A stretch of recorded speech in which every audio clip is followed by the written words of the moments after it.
Sisi na wewe tuna muda hatujapiga maneno. Leo Mwenyezi Mungu katujalia bwana, tumepata kikao. Tuna mengi sana ya kwenda kuyadadavua. Tunakwenda kuanza tunapoanza.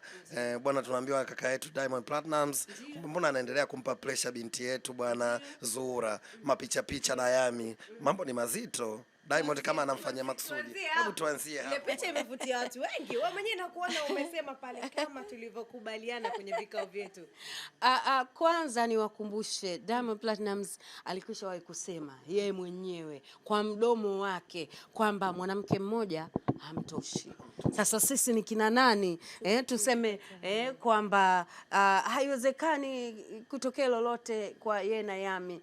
So tunawatakia kila laheri. Yeye na Zuchu sawa, yeye na Yami sawa, yeye na wengine wote sawa, japo ameendana na Yami. Usione ile picha.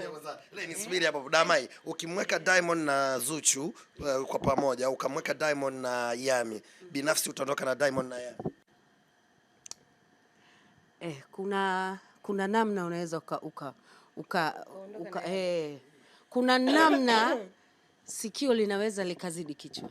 Umeendana, umeona kitu gani? Yami anaogopesha. Yami anatisha. Yami kuanzia sauti. Wewe hicho ulichokifanya huko kwa Nandy na Billnass kidogo mpaka akatolewa kwenye lebo. Na nasikia sasa hivi Diamond Platnumz anaanza kujenga upya Wasafi. Kwa hiyo lolote linaweza likatokea. Kwa Yami.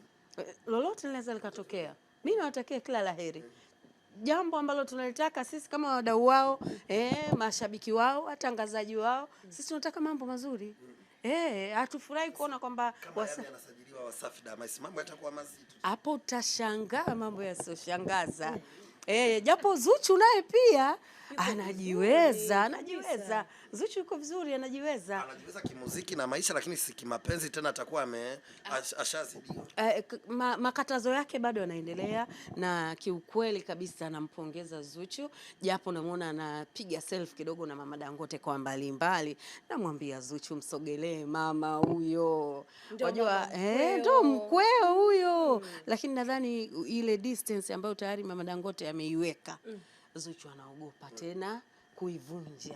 Wewe unaambiwa Mama Dangote ameweka distance, kaweka upaja katikati. Yaani Zuchu pale, yeye hapa. Mnawaona kwenye video, mnawaona si kwenye nini, lakini Zuchu cheza unakochezaga. Lakini mama, kitu ambacho mimi nimependa ile safari yao walioondoka pamoja. Ndio hawajarekodi pamoja. Mimi nimependa sana. Kwani unaipenda, unataka? Uliwaona wewe, tuambie wamepanda ndege saa ngapi? Wamekaaje kwenye hiyo ndege mpaka wameshuka, unaenda kuona wako kwenye bustani. Kifupi, sisi kama wapenda maendeleo tunapenda kutakiana kila laheri. Heri ndizo baraka. Unapomtakia mwenzako heri, basi na sisi pia tunapata heri.